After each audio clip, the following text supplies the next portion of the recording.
খুলনা, যশোর, নড়াইল সহ দক্ষিণের জেলাগুলোতে চুই চাষ বেশ জনপ্রিয় হলেও এখন কুড়িগ্রামেও বাণিজ্যিকভাবে বাড়ছে চুই ঝাল চাষ। বাসাবাড়ি, রেস্তোরাঁ সহ বিভিন্ন অনুষ্ঠানে খাবারের বাড়তি স্বাদ পেতে চুই ঝাল বেশ জনপ্রিয় ভোজন রসিকদের কাছে।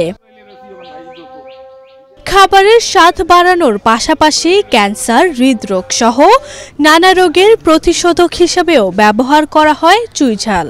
বাড়ির পাশে পরিত্যক্ত কিংবা বিভিন্ন গাছে পরজীবী হিসেবে বেড়ে ওঠায় খরচের তুলনায় লাভ বেশি, ফলে চুই চাষে আগ্রহ বাড়ছে কৃষকদের।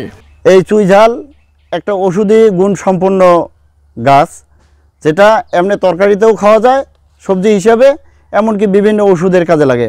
তো ওই প্রত্যেক গুইয়ে গাছের গাড়ি, আমের গাছের গাড়ি, জামের গাছের গাড়ি 10,000, 12,000, 20,000 করে বেচাই, কোনো খরচ নাই। আমার 350 গাছ আছে, আমি একটা গাছে ভালো টাকা ইনকাম করি, 10,000, 20,000 পর্যন্ত। আমার 150-200 গাছ আছে। সই মনে করো গাড়ি থোয়া কোনো খরচ খালা নাই, কোনো নাই, এবং এই সই বিক্রি করবে যাওয়াখানা বাড়ির থাকিয়ে নিয়ে যায়। সাথী ফসল হিসেবে চুই ঝাল চাষে আগ্রহ বাড়াতে কৃষকদেরকে পরামর্শ সহ নানাভাবে সহায়তার কথা জানালেন উপজেলার এই কৃষি কর্মকর্তা।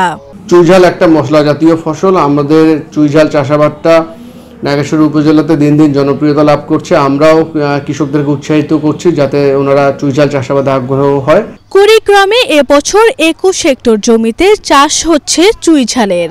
গাছ ভেদে প্রতিটি চুই ঝাল বিক্রি করা যায় 3,000 থেকে 40,000 টাকা পর্যন্ত। আরভি ইসলাম হিমু, এশিয়ান টেলিভিশন।